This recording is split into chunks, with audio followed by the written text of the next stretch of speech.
10 steps to create a sense of urgency in your life's pursuit. This is the Think Your Reality podcast, episode 47. Hang on, here we go. Your destiny is by your design. Getting what you want in your professional life is gained by following a series of steps created by your mindset. Are you ready to start the journey? This is the Think Your Reality podcast. Here's Mike Sims. Hey, welcome back and good to have you here. It's the Think Your Reality podcast, episode 47. My name is Mike Sims. Hello, hello. So I think the phrase plenty of time is actually a lie, and it needs to be discarded now. And the reason I feel this way is I liken back to when my dad, whom I lost at the age of 54, he died of cancer. And I think he and mom had just raised their kids.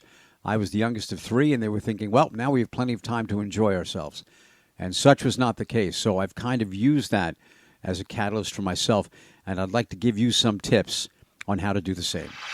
So out of the 10, number 1, don't exhibit panic, stress, or loss of control. Now, this may fly in the face of things that you do, but I want you to control those things. The mere act of doing this has physiological effects on you, of exhibiting panic, stress, loss of control. It has an effect on your hormones, and none of them are good.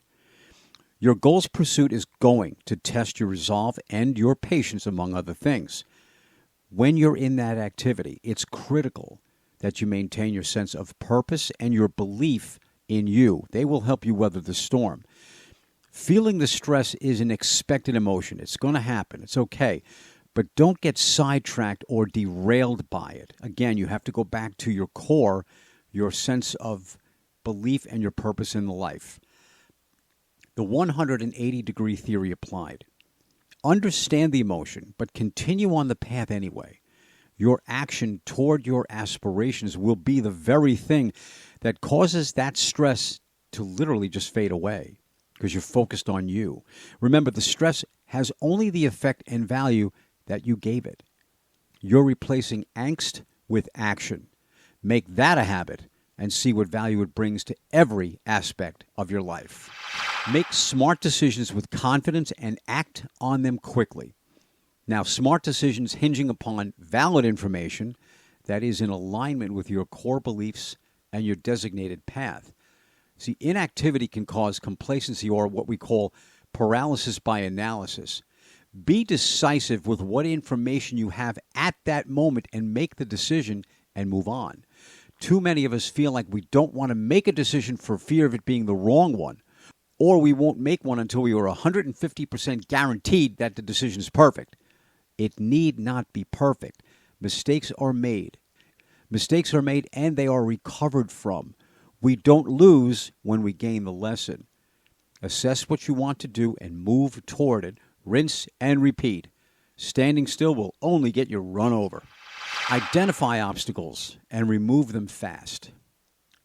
These can be in the form of people, emails, invitations, and social media. Delegate it, do it, or ditch it. Time is money, and we don't have any to waste. In particular, some people are habitually time wasters. They start the conversation with, "Can I ask you a quick question?" In a short time, it's glaringly obvious this person is a clock killer. They are looking to eat the hours of their day, and the longer they can delay doing something, the better. I believe it's right to be cognizant of people, their needs, and their feelings. But in this instance, I do not.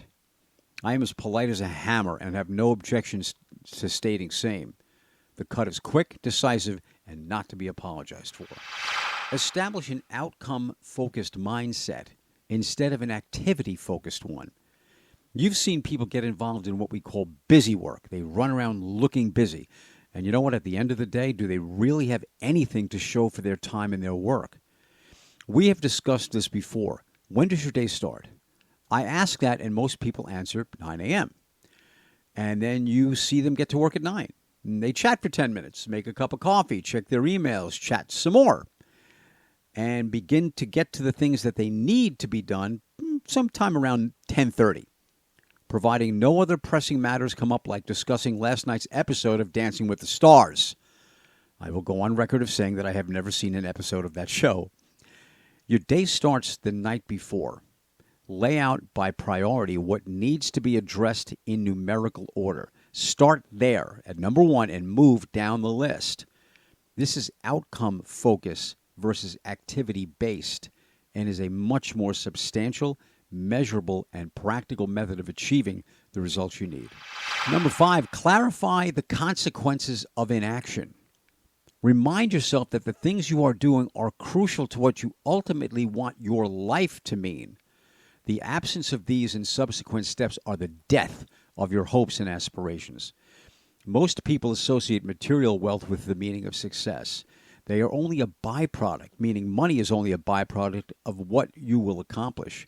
What we are talking about here on the podcast is more the satisfaction of doing what you were ultimately put here to do. The nicer things and items to acquire, they're great. The joy in attaining them, though, is short-lived. That new car isn't as much a part of your being as it was, is it? The sense that you have found your calling and purpose never leaves you, and the value of finding it only increases over time. The material items in life contain with it a depreciating value.